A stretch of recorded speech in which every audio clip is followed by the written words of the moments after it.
Assalamu alaikum dear students. Welcome to the platform of Naina Academy. I am your host Mohammad जुल्किर नैन। तो students मैं उम्मीद करता हूँ कि आपने इससे पिछला लेक्चर जो है वो सेल वॉल का ले लिया होगा और आप लोगों को इस लेक्चर की बहुत अच्छी समझ आई होगी। तो स्टूडेंट्स इस लेक्चर के अंदर हमने सेल वॉल के अंदर काफ़ी सारी चीज़ें जो हैं वो डिस्कस कर ली। सेल वॉल का एक बहुत छोटा पोर्शन जो है वो रह गया है जिसको हमने आज के लेक्चर के अंदर कवर करना है। तो स्टूडेंट्स आए हम स्टार्ट करते हैं। हमारे पास ना नेक्स्ट जो है वो प्लाज्मोडेस्माटा है। प्लाज्मोडेस्माटा से पहले हम फंक्शंस ऑफ सेल वॉल को देख लेते हैं और उसके बाद हम फिर प्लाज्मोडेस्माटा को तफसील से स्टडी कर लेंगे। फ्रेंड्स सेल वॉल के फंक्शंस जो हैं ये आपकी बुक के अंदर लास्ट पे एक पैराग्राफ बना हुआ है, ठीक है, वहाँ पे फंक्शंस लिखे हुए हैं। आप लोग इन फंक्शंस को वहाँ से देख के इनको फंक्शंस की हेडिंग दे के बुक के ऊपर मार्क कर लेंगे। 4 फंक्शंस हैं, आप लोगों से शॉर्ट क्वेश्चन में पूछे जा सकते हैं। इसके अलावा लॉन्ग क्वेश्चन में वो आपसे स्ट्रक्चर और फंक्शन पूछ सकता है प्लांट सेल वॉल का, तो आप स्ट्रक्चर के साथ साथ फंक्शंस भी लिखेंगे। तो स्टूडेंट्स आए इसको स्टार्ट करते हैं। सबसे पहला फंक्शन है they provide rigidity to the cell for the structural and mechanical support. अब स्टूडेंट्स यहाँ पे देखें, स्ट्रक्चरल और मैकेनिकल सपोर्ट के लिए सेल को रिजिडिटी स्टूडेंट्स किसे कहते हैं? सख्ती को कहते हैं। किसे कहते हैं? सख्ती। अब सेल को ये सख्ती फराहम करता है स्ट्रक्चरल। अब देखें सेल का स्ट्रक्चर जो है, मतलब सेल के अंदर जो चीजें हैं ना, जितनी भी चीजें पड़ी हुई हैं, ठीक है, वो अपनी जगह पर रहे और सेल की जो शेप है वो मेंटेन रहे, सेल का स्ट्रक्चर खराब ना हो। एंड मैकेनिकल सपोर्ट, और सेल को स्टूडेंट सहारा देता है, ठीक है। सहारा कैसे देता है? आपको पता है कि सेल के अंदर एक बहुत बड़ा वैक्यूल होता है, उस वैक्यूल के अंदर पानी भरा होता है, ठीक है। अब वो वैक्यूल जो है वो बहुत ज्यादा प्रेशर एक्सर्ट कर रहा होता है प्लांट सेल की दीवारों के ऊपर, लेकिन प्लांट सेल में बाहर चूंकि सेल वॉल मौजूद होती है, उस सेल वॉल के अंदर सेलुलोज क्रिस क्रॉस मैनर के अंदर, मतलब एक दूसरे के साथ बुने हुए तरीकों के साथ मौजूद होते हैं। उनके अंदर जो है वो माइक्रोफिब्रिल्स जो हैं वो तमाम एंगल्स पर मौजूद होते हैं, हाइड्रोजन बॉन्ड्स के जरिए आपस में लिंक्ड होते हैं। सारी बातें हमने कल पढ़ ली हैं। तो इसी वजह से स्टूडेंट्स ये क्या करते हैं, वो सेल वॉल जो प्लांट का सेल है ना वो फटता नहीं है। तो प्लांट सेल को मैकेनिकल सपोर्ट और स्ट्रक्चरल सपोर्ट जो है वो सेल वॉल प्रोवाइड करती है, ठीक है, जिससे प्लांट सेल जो है वो रिजिड हो जाता है, सख्त हो जाता है, हार्ड हो जाता है। सेकंड फंक्शन देखें स्टूडेंट्स इसका, they maintain cell shape and the direction of cell growth and ultimately the architecture of the plant. अब ये देखिए सेल की शेप को मेंटेन करते हैं। जाहिर सी बात है, अब प्लांट सेल के बाहर इतनी सख्त जो है वो सेल वॉल मौजूद है। अब प्लांट सेल की शेप इसी तरह से रहेगी, इसकी शेप चेंज नहीं होगी क्योंकि इसके पास बहुत रिजिड सेल वॉल जो है वो बाहर मौजूद है। Clear friends? मिसाल के तौर पर देखिए, मेरे पास जगह पेन है, इसके बाहर ये रिजिड लेयर है। अब इसकी शेप इसी तरह से रहेगी, ऐसे नहीं कि इसकी शेप थोड़ी देर बाद चेंज हो जाएगी। क्यों? क्योंकि ये रिजिड है, हार्ड है। लिक्विड और गैसेस जो होती हैं वो अपनी शेप को चेंज करती हैं, सॉलिड अपनी शेप को चेंज नहीं करता। तो चूंकि एक हार्ड चीज है, सॉलिड चीज है ये, तो ये अपनी शेप को चेंज जो है वो नहीं करता। ये प्लांट ये सेल की शेप को मेंटेन रखती है। Direction of cell growth students मैंने आपको कल भी बताया था, ये प्लांट सेल है, ठीक है, इसके अंदर फ्रेगमोप्लास्ट के जरिए साइटोकाइनेसिस होती है। फ्रेगमोप्लास्ट में क्या होता था? सबसे पहले जो है हमारे पास यहाँ पे एक सेल प्लेट बनती थी, उस सेल प्लेट से जो सबसे पहले मिडल लैमेला बनती थी और फिर इस मिडल लैमेला के दरमियान में, ठीक है, ये अलग हो जाता था और ये अलग हो जाता था, प्राइमरी वॉल डेवलप होते थे। क्लियर? तो स्टूडेंट्स अब यहाँ पे देखें direction of cell growth, cell ने किस डायरेक्शन के अंदर ग्रो करना है ये भी कौन डिपेंड करता है। स्टूडेंट्स यहाँ पे देखें, सेल इस डायरेक्शन के अंदर यहाँ पे ग्रो कर रहा है, ये सेल अलग हो जाएगा, ये सेल अलग हो जाएगा, तो इसको भी स्टूडेंट सेल वॉल डिटरमिन करती है। एंड अल्टीमेटली और आखिर में the architecture of the plant. अब देखें स्टूडेंट, जब वो सेल की शेप को मेंटेन कर रही है, सेल के स्ट्रक्चर को रिजिड कर रही है, ठीक है, डायरेक्शन ऑफ सेल ग्रोथ को कंट्रोल कर रही है, तो पूरे के पूरे प्लांट के डिजाइन, आर्किटेक्चर कहते हैं डिजाइन को, कि प्लांट सेल का जो डिजाइन है ना, इस पूरे के पूरे प्लांट सेल के डिजाइन को स्टूडेंट्स कौन कंट्रोल करती है? स्टूडेंट्स ये कंट्रोल करती है सेल वॉल। तो स्टूडेंट्स आपने इसको जहन में रखना है। क्लियर? अब next second student, cell wall का अगला फंक्शन क्या है? Cell wall also prevents expansion when water enters the cell. जाहिर सी बात है, मैंने अभी आपको बताया कि ये प्लांट सेल है, इस प्लांट सेल के अंदर हम पढ़ेंगे आगे, एक बहुत बड़ा वैक्यूल मौजूद होता है। जब प्लांट सेल के अंदर जो है पानी जब एंटर होता है तो ये पानी इस वैक्यूल के अंदर दाखिल होता है। तो वैक्यूल जो है ना स्टूडेंट्स, ये पानी से बिल्कुल भर जाता है। जब वैक्यूल पानी से बिल्कुल भर जाता है ना, तो ये बहुत ज्यादा प्रेशर एक्सर्ट करता है, ठीक है। अब ये जो सारे का सारा प्रेशर है ना सेल वॉल पे आता है, लेकिन सेल वॉल जो कि मजबूत होती है तो प्लांट सेल को फटने नहीं देती, ठीक है। तो स्टूडेंट्स यहाँ पे देखें, तो cell wall also prevents expansion, और फैलने भी नहीं देती। ऐसा नहीं कि थोड़ी देर बाद प्लांट सेल जो है वो एक्सपैंड करके इतना हो गया, ठीक है, ये रिजिड होता है, सख्त होता है, तो ये प्लांट सेल्स को एक्सपेंशन भी नहीं करने देती और फटने भी नहीं देती, ठीक है, जब पानी जो है वो सेल के अंदर दाखिल होता है। Clear students? नेक्स्ट देखें, cell walls protect against pathogens. अब पैथोजेंस स्टूडेंट्स क्या होते हैं? पैथोजेंस कहते हैं जरासीम को, जो कि बीमारियां फैलाते हैं। अब आपको पता है कि जो पैथोजेंस हैं जरासीम, जिसमें बैक्टीरिया वगैरह आ गए, वायरसेस आ जाते हैं, ये हमें ही सिर्फ बीमारियां नहीं फैलाते बल्कि पौधों के अंदर, बाकी जानदारों के अंदर भी बीमारियां फैलाते हैं। क्लियर? तो पैथोजेंस किसे कहते हैं? ठीक है, पैथोजेंस कहते हैं, जो आप इसे इस तरह से याद रखें कि ऐसे जानदार जो कि बीमारियां फैलाते हैं, इनको हम क्या कहते हैं? पैथोजेंस कहते हैं। Disease causing organisms are called pathogens, बीमारी फैलाने वाले जानदारों को हम पैथोजेंस कहते हैं। तो चूंकि पौधों को भी बीमारियां होती हैं, तो प्लांट में स्टूडेंट्स होता क्या है, ये बाहर एक मजबूत सेल वॉल मौजूद होती है। अब फर्ज करें कि यहाँ पे एक जानदार, ये बैक्टीरिया है, और जब इसने प्लांट के सेल के अंदर दाखिल होना है तो इसे सेल वॉल से गुजरना पड़ेगा। अभी जो सेल वॉल है बहुत सख्त है। अब इसके पास एक ऑप्शन क्या है कि सेल वॉल को तोड़ ले, क्या कर ले, तोड़ ले, और तोड़ के फिर इसके अंदर दाखिल हो जाए। अब सेल वॉल को वो तोड़े कैसे, सेल वॉल तो है ही बहुत सख्त, बहुत रिजिड स्ट्रक्चर है। तो स्टूडेंट्स इसी वजह से वो लिखता है कि सेल वॉल जो है वो जरासीम के खिलाफ प्लांट्स, ठीक है, एंड द एनवायरमेंट, और माहौल से, ठीक है, क्या करता है, प्रोटेक्शन प्रोवाइड करता है। किसको प्रोटेक्शन प्रोवाइड करता है, प्लांट सेल को, ठीक है। तो स्टूडेंट्स आपने इसको ज़हन में रखना है। And are a store of carbohydrates for the plant, और प्लांट के लिए यहाँ पे ये कार्बोहाइड्रेट का एक स्टोर है। स्टूडेंट्स अगर आप देखें प्राइमरी वॉल आपने देखा किससे मिलकर बनी हुई थी, सेलुलोज, हेमिसेलुलोज, पेक्टिन, ये सारे के सारे क्या थे, ये कार्बोहाइड्रेट्स थे, पॉलीसेकेराइड्स है ना, ऐसे ही है ना। सेलुलोज भी पॉलीसेकेराइड है, कार्बोहाइड्रेट है, ठीक है। हमारे पास हेमिसेलुलोज भी कार्बोहाइड्रेट है, उसमें पेक्टिन भी कार्बोहाइड्रेट है। उसके बाद स्टूडेंट्स अगर आप देखें ठीक है, अगर आप सेकेंडरी वॉल पे आ रहे हैं, उसके अंदर भी सेलुलोज, हेमिसेलुलोज मौजूद है। तो स्टूडेंट्स इसके अंदर काफी सारी मिकदार के अंदर क्या मौजूद होते हैं स्टूडेंट्स, हमारे पास इसके अंदर कार्बोहाइड्रेट्स कसरत से पाए जाते हैं। अब इसी वजह से हम कहते हैं कि जो प्लांट सेल वॉल है ना, ये कार्बोहाइड्रेट का स्टोर का काम करता है। होता क्या, पौधे को कोई स्ट्रेस वाली कंडीशंस के अंदर जब पौधे को जरूरत हो कार्बोहाइड्रेट्स की, तो पौधा अपनी सेल वॉल से कार्बोहाइड्रेट्स को तोड़कर फिर वहां से भी एनर्जी हासिल कर सकता है। तो स्टूडेंट्स आपने इसको जहन में रखना है। ये सेल वॉल के 4 फंक्शंस हैं जो कि बहुत इंपॉर्टेंट है, और आप लोगों ने इसको अच्छी तरह से क्या करना है स्टूडेंट्स, याद करना है। आप लोग इनकी हेडिंग्स भी बना सकते हैं अपनी आसानी के लिए हर फंक्शन की। आप यहाँ पे रिजिडिटी, इसकी हेडिंग आप बना लें रिजिडिटी, ठीक है, इसकी आप हेडिंग बना लें आर्किटेक्चर, मेंटेन आर्किटेक्चर, इसकी आप हेडिंग बना लें प्रिवेंट्स एक्सपेंशन, और इसकी आप हेडिंग बना लें प्रोटेक्शन अगेंस्ट पैथोजेंस, ठीक है। तो स्टूडेंट्स इस तरह से आप इसकी अलग अलग हेडिंग्स बनाकर इसको याद कर सकते हैं। नेक्स्ट स्टूडेंट्स हमारे पास जो टॉपिक है सेल वॉल के अंडर, वो है प्लाज्मोडेस्माटा। अब स्टूडेंट्स प्लाज्मोडेस्माटा, इससे पहले हम सिर्फ डेफिनेशन पढ़ते थे, लेकिन हमारे बुक के अंदर प्लाज्मोडेस्माटा को काफी डिटेल से एक्सप्लेन किया हुआ है। तो स्टूडेंट्स आए हम इसको देखते हैं प्लाज्मोडेस्माटा होते क्या हैं। स्टूडेंट्स जब हम प्लांट सेल्स को गौर करके देखते हैं ना, बड़ा करके देखते हैं, मैं आपको यहाँ पे दिखाता हूँ। स्टूडेंट्स देखिए यहाँ पे आपको नजर आ रहा है ये प्लांट सेल्स हैं, ठीक है, एक प्लांट सेल ये है, एक प्लांट सेल ये है, ये आपको नजर आ रहा है। अब इन दोनों के दरमियान स्टूडेंट्स ये सेल वॉल है, ये क्या है स्टूडेंट्स, सेल वॉल। ये जो आपको नजर आ रही है, ये बाहर वाली, ये जो आपको नजर आ रही है ना, ठीक है, ये है प्राइमरी वॉल, और ये सेकेंडरी वॉल है, सॉरी, और इसके अंदर वाली ये प्राइमरी वॉल है, ठीक है। और फिर ये इसकी प्राइमरी वॉल और ये इसकी सेकेंडरी वॉल, और इन दोनों के दरमियान जो आपको स्ट्रक्चर नजर आ रहा है, मिडल एमेला है, और इसके अंदर स्टूडेंट्स यहाँ पे सेल मेम्ब्रेन मौजूद होगी, और ये सारा उसका साइटोप्लाज्म और न्यूक्लियस है, ठीक है। अब स्टूडेंट्स यहाँ पे देखें, यहाँ पे हो क्या रहा है, यहाँ पे अगर आप देखें तो दो प्लांट सेल्स आपस में एक दूसरे के जरिए जुड़े हुए हैं। मतलब ऐसे लग रहा है कि दो प्लांट सेल्स के दरमियान एक रास्ता है जो कि आपको यहाँ पे नजर आ रहा है, ठीक है। अब इस रास्ते के जरिए स्टूडेंट्स क्या होते हैं, दो प्लांट सेल्स आपस में कम्युनिकेट करते हैं, चीजों का एक्सचेंज करते हैं, जो चीजें लेनी देनी होती हैं उनका एक्सचेंज इस रास्ते के जरिए होता है। तो स्टूडेंट्स ये जो रास्ते हैं ना, जो खास किस्म के चैनल्स हैं, इन चैनल्स को स्टूडेंट्स हम नाम देते हैं प्लाज्मोडेस्माटा का। किसका नाम देते हैं स्टूडेंट्स, प्लाज्मोडेस्माटा का। तो आपने इसको जहन में रखना है स्टूडेंट्स। आए अब इसको जो है वो रीड करते हैं, इसकी डेफिनेशन को रीड करते हैं।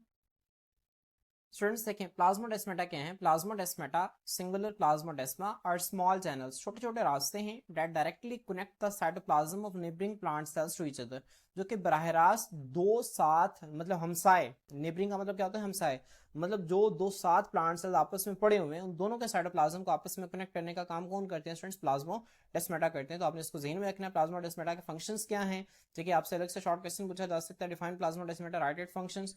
तो देखिए plasmodesmata penetrate both the primary and secondary cell walls. जो प्लाज्मोडेस्माटा है प्राइमरी और सेकेंडरी सेल वॉल्स दोनों से क्या करते हैं, पेनिट्रेट करते हैं। पेनिट्रेट का मतलब अगर आप इस डायग्राम से देखें इस कॉन्सेप्ट को, जो आपको बाहर वाली नजर आ रही है ये क्या है, ये प्राइमरी वॉल है, और इसके अंदर जो आपको रेड कलर की नजर आ रही है ये क्या है स्टूडेंट, सेकेंडरी वॉल है। और ये देखें इन दोनों के दरमियान ये एक चैनल, एक रास्ता है जिसके लिए दो प्लांट सेल्स आपस में कम्युनिकेट कर रहे हैं।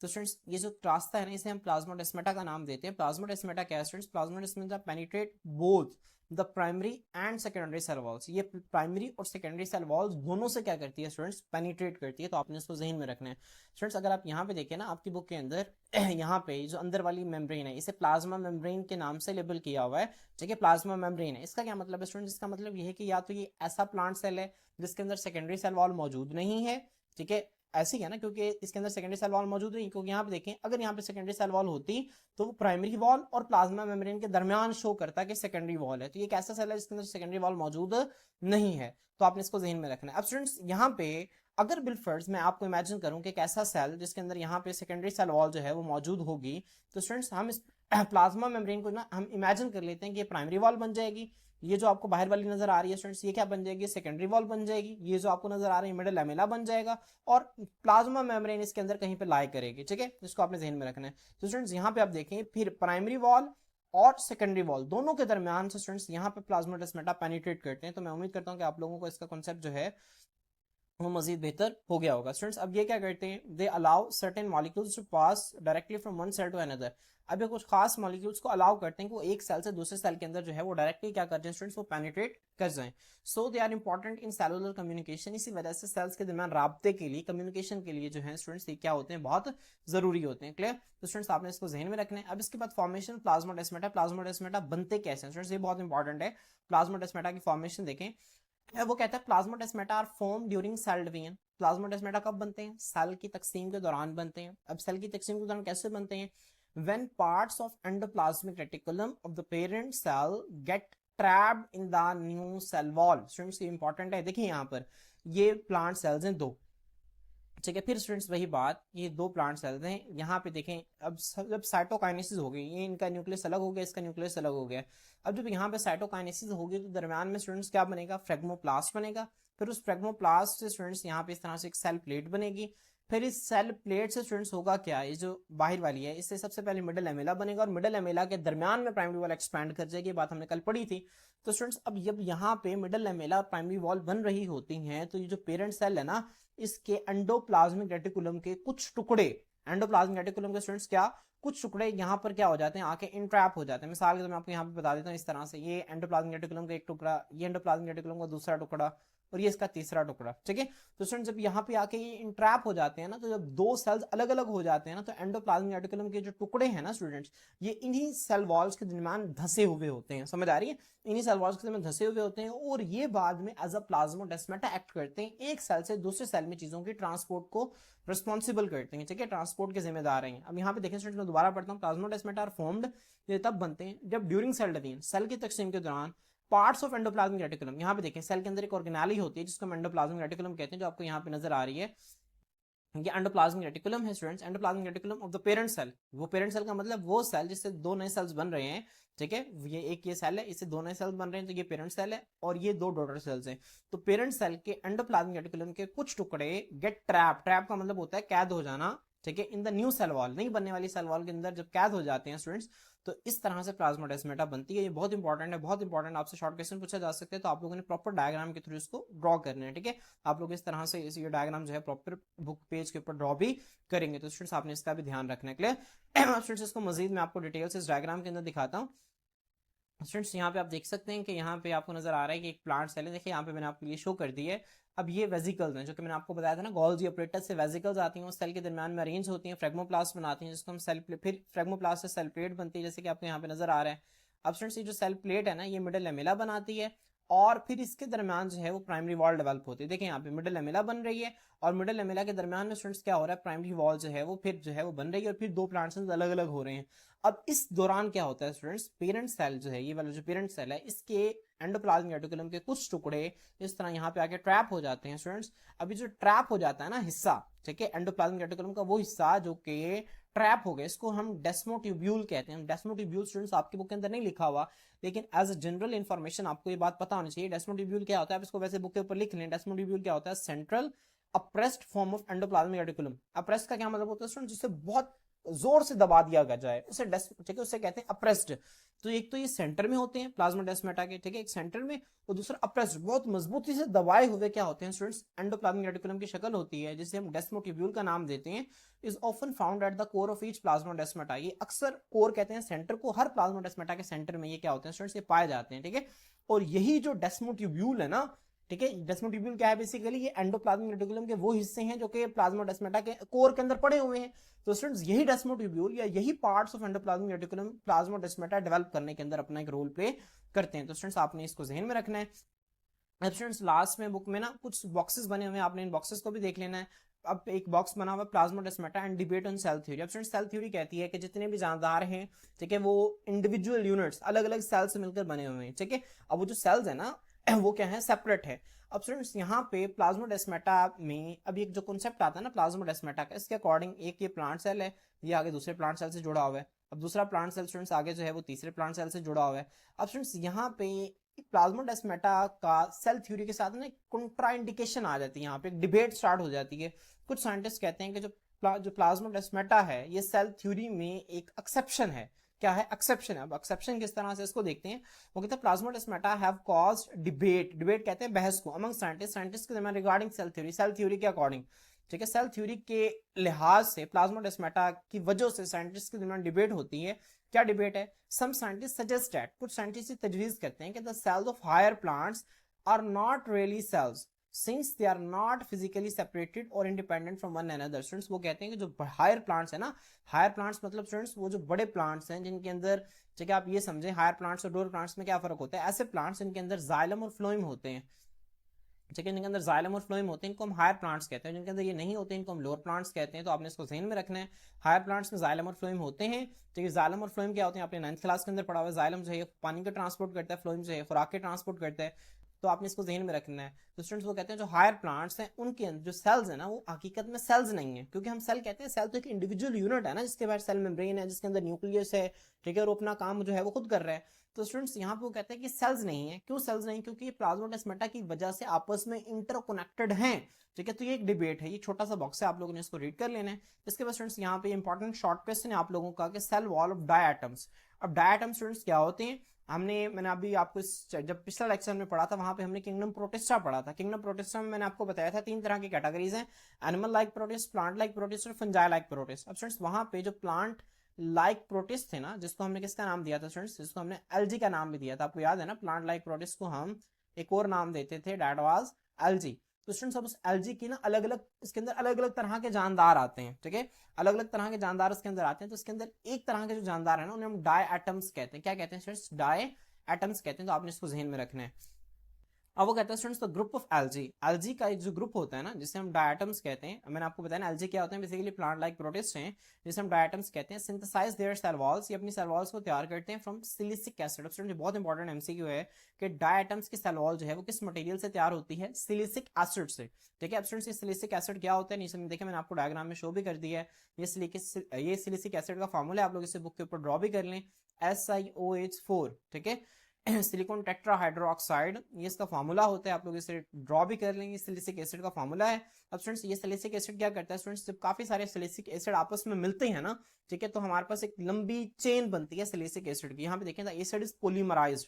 अब पोलीमराइज का स्टूडेंट्स मतलब क्या होता है? पोलीमराइज का मतलब होता है बहुत सारे छोटे छोटे यूनिट्स का आपस में मिलकर एक बड़ा यूनिट बनाना, इसे हम पोलीमराइज कहते हैं। द एसिड इज पोलीमराइज्ड, जो एसिड है, ठीक है, काफी सारे छोटे छोटे एसिड्स के मॉलिक्यूल्स जो हैं ये आपस में मिलते हैं तो एक बड़ी चेन बनाते हैं। तो पोलीमराइज इनसाइड सेल्स, सेल्स के अंदर ही, ये जो डायटम्स के आपको सेल्स नजर आ रहे हैं ना नीचे, देखिए आपको डायटम नजर आ रहे हैं, तो इन डायटम्स के सेल्स के अंदर ही यहाँ पे क्या होता है? सिलिसिक एसिड की क्या होती है स्टूडेंट? पोलीमराइजेशन होती है। काफी सारे सिलिसिक एसिड आपस में मिलते हैं, फिर क्या होता है students? Then the wall is extruded. Extrude का मतलब होता है स्टूडेंट्स बाहर निकालना। ठीक है, जब वो मिल जाते हैं तो फिर इस वॉल को एक्सट्रूड कर दिया जाता है, बाहर निकाल दिया जाता है सेल से, to protect the cell, cell की हिफाजत के लिए।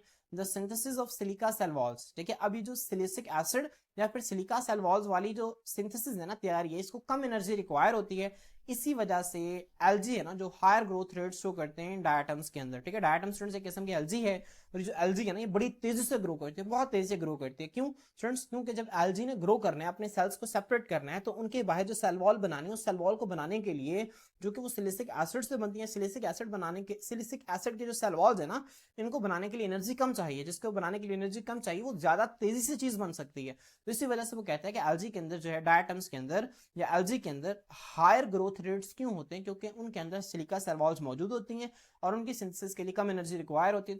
तो स्टूडेंट्स आपसे शॉर्ट क्वेश्चन भी पूछा जा सकता है कि why there are higher growth rates in diatoms, तो आप लोग सिंपल इसको लिख देंगे। क्लियर? तो स्टूडेंट्स आपको मैं ये भी बताता चलूं कि ना डायटम्स क्यों कहते हैं। ठीक है, यहाँ पे ना ऐसा लगता है बेसिकली केमिस्ट्री के अंदर जब हम लैब के अंदर जाते हैं ना, वहाँ पे इस तरह की एक डिश होती है, इसे हम पेट्री डिश कहते हैं। क्या कहते हैं स्टूडेंट्स? Petri dish. तो हमें ऐसा लगता है कि 2 पेट्री डिश को ना इस तरह से एक दूसरे के ऊपर रख दिया गया है। ठीक है, इस तरह का इनका स्ट्रक्चर होता है। आप देखें ना यहाँ पे ये एक पेट्री डिश आप इस तरह इमेजिन कर लें, दूसरी है, तो दूसरों दोनों के दूसरे के ऊपर रख दिया गया डाई एटम्स, मतलब 2 चीजों को आपस में मिला दिया गया। तो आपने इसको जहन में रखना है। और इनकी जो खसूसियत है वो क्या है? इनकी सिलिका बेस सेल वॉल ठीक है, सिलिसिक एसिड से बनी इनके जो सेल वॉल्स हैं वो स्टूडेंट्स इनकी खसूसियत है। स्टूडेंट्स आपने इनको अच्छी तरह से क्या रखना है, जहन में रखना है। स्टूडेंट्स मैं लास्ट पे आपको बता देता हूँ कि आप लोगों ने डायग्राम्स इस चैप्टर के अंदर कौन कौन से डायग्राम्स हैं जिन पे आप लोगों ने खास फोकस करना है। स्टूडेंट्स आप लोगों ने प्लाज्मोडेस्माटा की डायग्राम जो है वो पेपर के अंदर ड्रॉ करनी है, ठीक है। आप लोगों ने स्टूडेंट्स आपको एक जनरलाइज्ड डायग्राम आनी चाहिए जिसमें आप मिडल लैमेला को लेबल कर सकें, ठीक है, आप प्राइमरी वॉल को लेबल कर सकें, आप सेकेंडरी वॉल को लेबल कर सकें, आप स्टूडेंट सेल मेम्ब्रेन को लेबल कर सकें, ठीक है। वो सिंपल से डायग्राम आप कोई भी ड्रॉ कर लें। यहाँ पे नीचे मैं आपको बना के दिखा भी देता हूँ। स्टूडेंट्स यहाँ पे आप सिंपल से इस तरह से एक डायग्राम ड्रॉ कर सकते हैं, ठीक है। आपको पता है कि प्लांट सेल जो है उसका जो शेप है ना वो इस तरह से होती है, स्केयर शेप, वो स्केयर शेप में होती है, वो सर्कुलर शेप में नहीं होती। सर्कुलर शेप में एनिमल सेल होते हैं, ठीक है। आप स्टूडेंट्स यहाँ पे इस तरह से बता दें प्राइमरी वॉल है, प्राइमरी वॉल के अंदर स्टूडेंट्स आप एक और इस तरह से बता दें ये क्या है, ये सेकेंडरी वॉल है। फिर इसके अंदर आप इस तरह से एक लेबल करके बना सकते हैं प्लाज्मा मेम्ब्रेन है, प्लाज्मा मेम्ब्रेन के दरमियान में यहाँ पे एक ये बड़ा सारा वैक्यूल है, ये न्यूक्लियस है। तो स्टूडेंट्स इस तरह से ना आपको जनरलाइज डायग्राम पता होनी चाहिए। फर्स्ट करें कि यहाँ पे एक और प्लांट सेल है, तो इन दोनों प्लांट सेल्स के दरमियान में स्टूडेंट्स कौन सी लेयर होगी, मिडल लेमेला होगी। तो स्टूडेंट्स आपसे कुछ भी वो पूछ ले, यहाँ पे इस तरह से आप इसको लेबल करके बता देंगे मिडल लेमेला होगी, तो आपसे वो कुछ भी पूछ ले, आप लोगों ने साथ डायग्राम जो है मस्ट बनानी है, ठीक है। आपने इस बात का ध्यान रखना है। स्टूडेंट्स लास्ट पे और चीज, प्राइमरी सेल वॉल आप पढ़ेंगे ना, प्राइमरी सेल वॉल वहां पे ना एक साथ डायग्राम बनी हुई, वहां पे क्रॉस ग्लाइकन्स का जिक्र है। क्रॉस ग्लाइकन्स क्या होते हैं स्टूडेंट्स, जहां पे ग्लूकोज के मॉलिक्यूल्स जो हैं वो आपस में वो प्रोटीन के मॉलिक्यूल्स के साथ इंटरेक्ट करते हैं ना, जब लंबे लंबे ग्लूकोज के मॉलिक्यूल्स जो हैं वो इस तरह, मिसाल के तौर पे एक ग्लूकोज का मॉलिक्यूल ये है और एक ग्लूकोज का मॉलिक्यूल ये है, ठीक है। अब ये ग्लूकोज के मॉलिक्यूल्स की ना चेन्स है पूरी की पूरी। अब ये जो चेन्स है जब आपस में इस तरह से प्रोटीन के फ्रेगमेंट्स के साथ जुड़ी होती है, इनको हम क्रॉस ग्लाइकन्स कहते हैं। तो ये वहां पे एक टर्मिनोलॉजी लिखी हुई थी, मैंने आपको ये भी एक्सप्लेन कर दी। तो स्टूडेंट्स मैं उम्मीद करता हूँ कि आप लोगों को सेल वॉल की बेहतरीन समझ आ गई होगी। अगर आपके सवाल से किसी भी किस्म का कोई भी क्वेश्चन है तो वो आप लोग कमेंट सेक्शन के अंदर पूछ सकते हैं। इंशाल्लाह मैं आपके हर क्वेश्चन को आंसर करने की कोशिश करूंगा। आज के लिए इतना ही, इंशाल्लाह नेक्स्ट वीडियो के अंदर नेक्स्ट टॉपिक के साथ आपकी खिदमत में हाजिर होते हैं। अल्लाह हाफिज़।